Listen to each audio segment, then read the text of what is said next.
Every year, Steam holds a thing called Next Fest, where developers give away the beginning of a game and keep the rest hostage until you pay. I played 20 demos this season, maybe 21. I honestly stopped being able to count at some point. Most of them were fine. Fine is the worst thing a game can be because I can't even be angry about it. Maybe I'm angry that they were fine, I guess. At first, I'd like to have a word about wishlisting. Throughout this video, I'll tell you to wishlist these games. In case you didn't know, a wishlist is a solemn legal document in which you name the games you wish to inherit when a developer dies. It's the kindest thing you can do for a small studio, and also the cruelest because it means they have to keep living purely to finish your inheritance. So, these are the demos, in no particular order, because ranking the dying feels rude.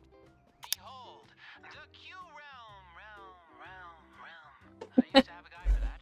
A dual-dimensional utopia filled with spectacular beauty and ancient mystery. But where are my manners? I'm Wayne Wexler, your mother Lova's old boss at Q Corp. I'll be your guide in your quest to find her. That's, why you're here, isn't it? Yes. Or perhaps you came to visit me, your dad. Just kidding. I haven't been able to joke with someone in a long time. Screenbound makes you play 2 games at the same time. A big one on the screen and a tiny one on a little screen in your hands. Handy feature of your Q-Boy is the Q-Finder, which allows you to peek between the realms. This helps you see things in 3D that were once only visible in 2D, like that door.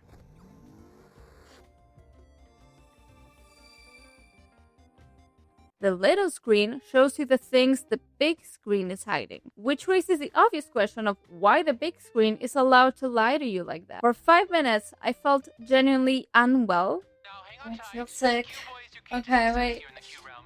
But then my brain stopped fighting it, which is how the game gets to you. I then spent like 45 minutes looking for my mother and falling from some floating islands. Mamma mia!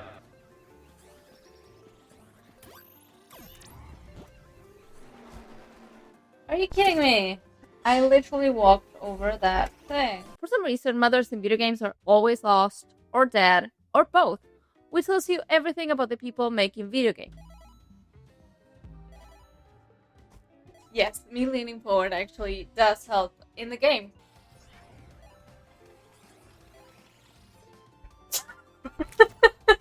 I thought I was falling. Like there was another dimension and I'm falling in real life. This one is out on the 10th of September, so wishlist it because whoever inherits the save also inherits the mother. Good luck finding her. Moldwasher is a game in which you are a tiny sushi roll cleaning a house. For reasons the game never explains and I never questioned, because who am I to ask a sushi roll its business? Clean the map to find missions. Wow. I really have to clean everything here. You scrub fridges and microwaves and sinks. Kinda wanna eat it though. I'll be honest, the actual scrubbing felt like work. Oh, the fly's like making a lot of... Bro! Stop! Which is a bold choice for a game about cleaning, a thing that is already work. No! Stop. But then you blow crumbs off a shelf with a tiny leaf blower or clean a sink, though it's a swimming pool, and you forgive it. You can also find a frozen polar bear and clean that for a small collectible reward, which is the most anyone has ever given me for cleaning a polar bear. It's a tiny little game, which is the only pun I'll allow myself. Stop it. Stop it. Wishlist it and leave the cleaning supplies to somebody you trust. Silver Pines I played at night because I am brave. It's called Silver Pines because of the trees, which are silver, presumably from fear. It looks like a nice detective game, but it's secretly a horror game, which is a detective game where the detective can also die, raising the stakes considerably for the detective.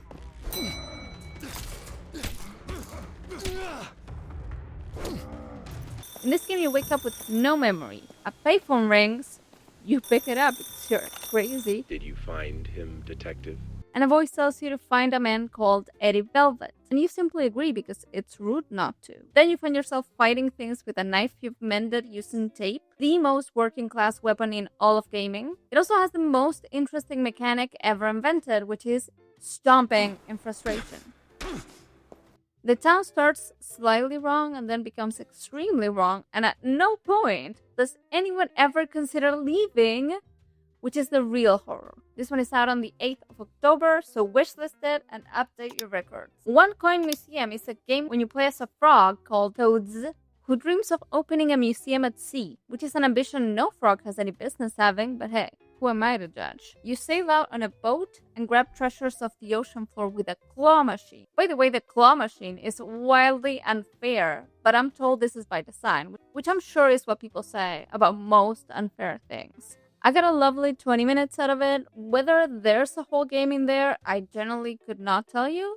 You have decoration mechanics, like you can decorate the museum, but not in a way that kept me up at night. Still, there's something honest about a museum that admits openly that everything in it was won by a rigged arcade game. Wishlist it and bequeath the museum to a frog who will actually respect it. Let's feed my girl. Look, I need a lot of milk. I heard you like apples. Milki Delivery is a game about delivering milk, which is at least honest, unlike most of the games in this video. You have a cow named Milky, named after the milk she contains. You pet her, you feed her, you take her milk, which is the betrayal at the heart of the friendship, really. It's the prettiest thing I've seen. It's set in an Italy that's somehow nicer than the real one, which the real one should be embarrassed about, honestly. There's no stress in it at all. My character napped constantly in broad daylight on benches, and the game rewarded her for it. It's the only place on Earth where this is permitted. Girl is gonna love this.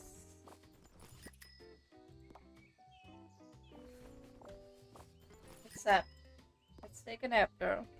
In this world, the cows have gone nearly extinct, so every bottle you deliver brings the town back to life, which makes you either a hero or a milkman. Maybe both. This one's out on 2026. Please wishlist it and leave it to Milky, because she did the work, she produced the assets, so it belongs to her. No way! Oh my god. I lost all my baggages. Truckful is a game about driving a truck through a town where the roads have completely given up. You're always going uphill, so the things on the back of your truck slide off, and you have to stop, collect them, which is the entire human experience rendered as a delivery job. Okay, we're giving this guy a ride. We're literally giving him a ride. At one point, a man rolls off the back of my truck, and I had to pick him up like he was a parcel, which is the funniest thing that has happened to me all year, and possibly to him. Driver? Oh my Mamma mia! Sir, I'm so sorry. It's gorgeous, the driving feels good, and I didn't care even slightly about the story, which freed me up to fully enjoy the man falling off. Wishlist it and leave it to the man who fell off the truck if he stopped rolling. Foxy. Here I am again, right in the middle of the great unknown, and surrounded by them, white, brawny, and rude. Woodo is named after wood, which is what trees become once they've given up. In this game, you drag little wooden pieces into a little wooden scene, and when you place one correctly, color appears, like God remembering a room he'd switched off.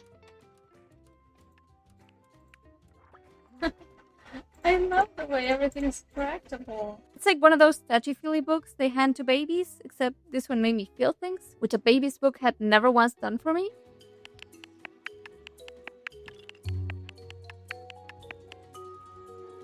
Okay. You need like more of that.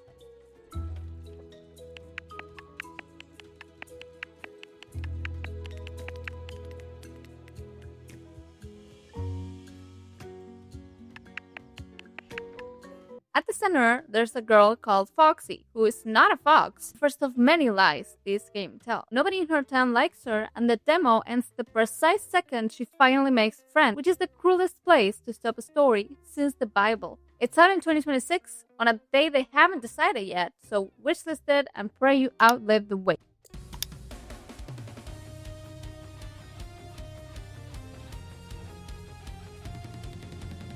Nocturne isn't scary, despite it being named after the scariest part of the day. It's a game where you fight by pressing buttons in time to music, so it's basically Guitar Hero, but everyone's dead. In the game, you're in a digital afterlife looking for your sibling, helped by a friend named Timothy, which is Timothy, but wrong. Every monster has its own song, so killing them is just karaoke with consequences. I hated the default controls, so I remapped them to my Guitar Hero layout, at which point I finally became a rock star in the afterlife.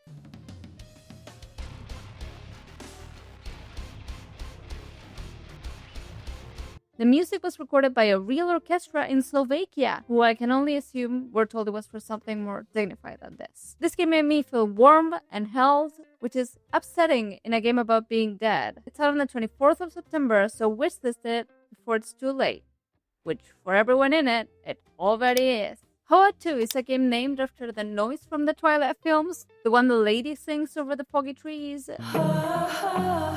An entire generation hums it every September to announce that they are cold. This game, however, is not about brooding vampires. It's a gentle, beautiful thing where you glide, jump on crabs, and collect fuel out of pipes so your friend can travel with you, which is a lovely sentiment with surprising fuel requirements, and the least vampiric activity imaginable. Wishlisted and willed it to somebody who's actually played the first one. Sojourn Past calls itself a Metroidvania, which is a word made entirely out of two other people's games. It didn't really feel like one to me. It felt like a pixel game with one idea, which is you throw your dagger and then you teleport to wherever it lands. And so you spend the game chasing your own knife around a building, which is a lifestyle. Exploring thus becomes a puzzle, and the combat is a proper struggle. I enjoyed my half an hour. I just never warmed up to the place it's setting. Wishlisted and leave the dagger to your fastest relative. I want to like that. Oh.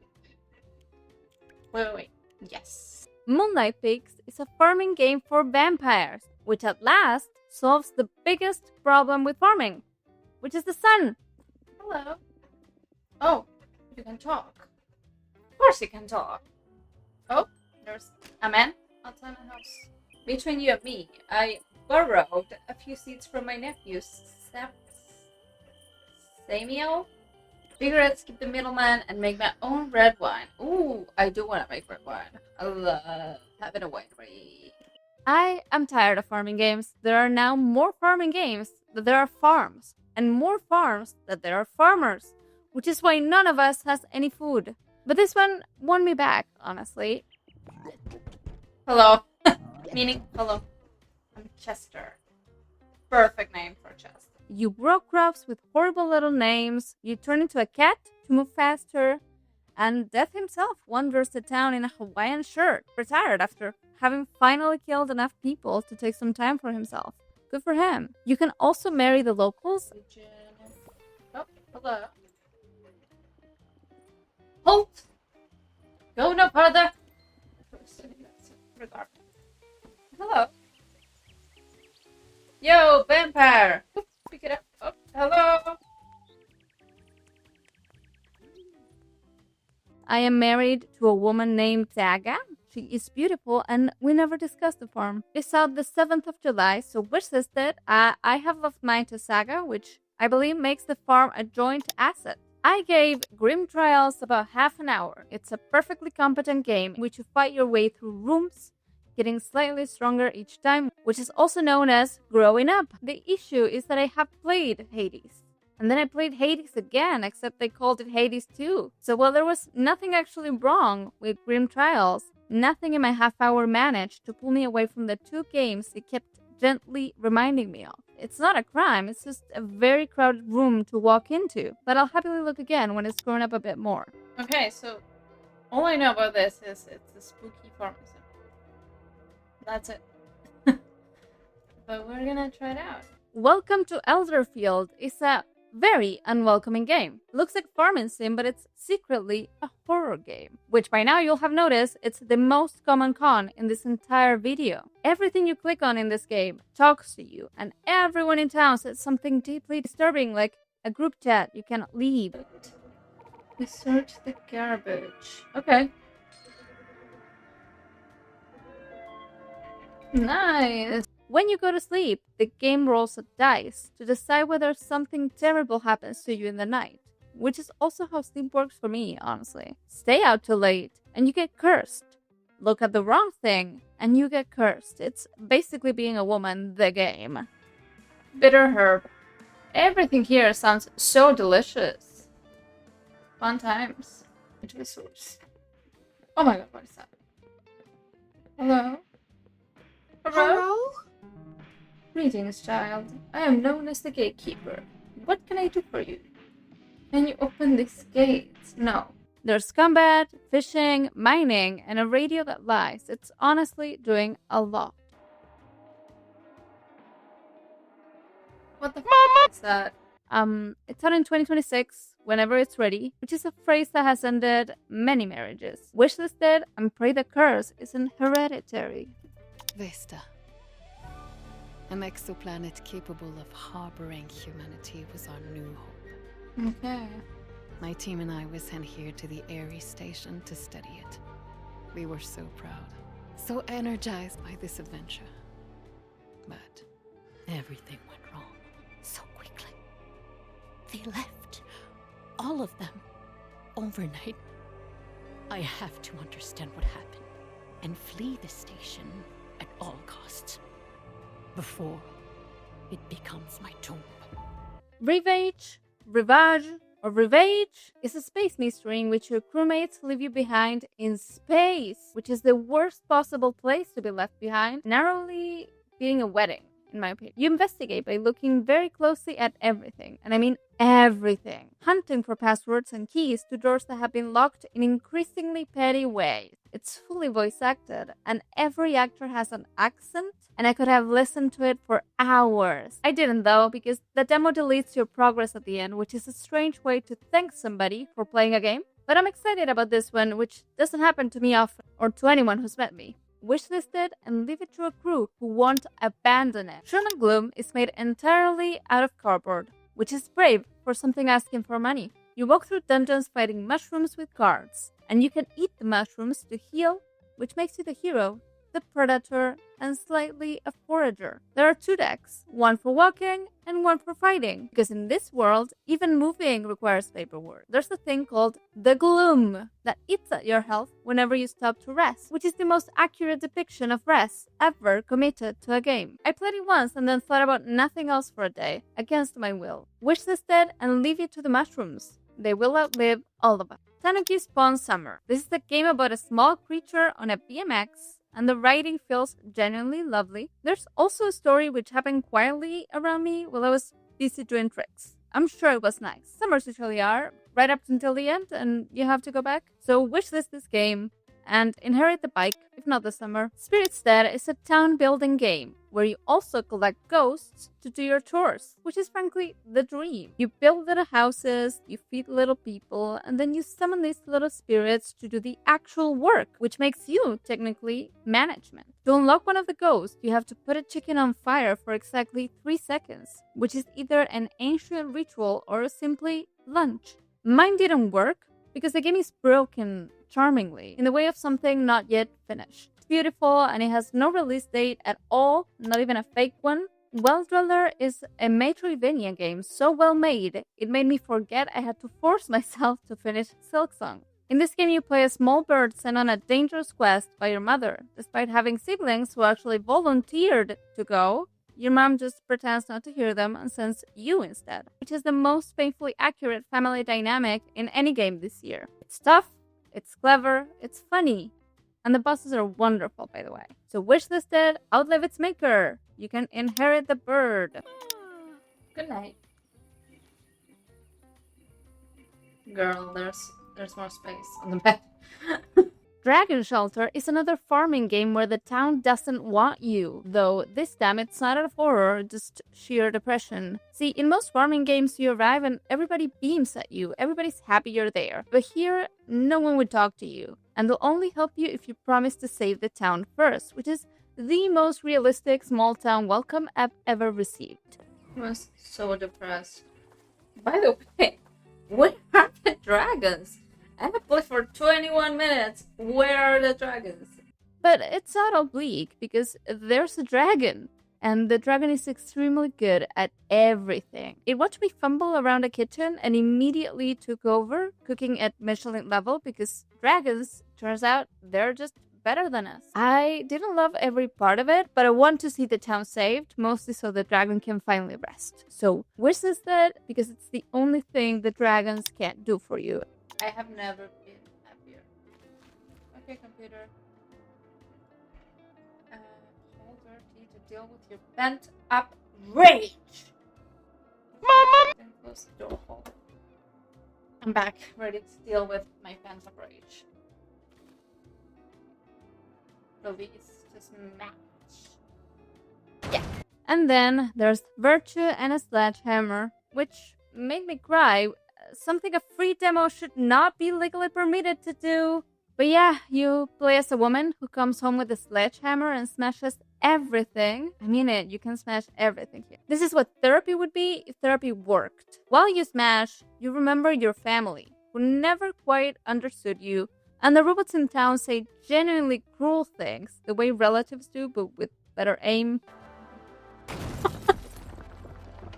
This game got in my feelings, and I cried, and I kept breaking the walls. Yeah, you can probably tell that it really moved me just by looking at the gameplay right now. I'm not even gonna make jokes. This game fucked me up. It's set in 2026, wishlisted, it's cheaper than therapy, and roughly twice as effective, in my opinion. So, there you have them. 20 or 21 demos I loved, I liked, or simply played.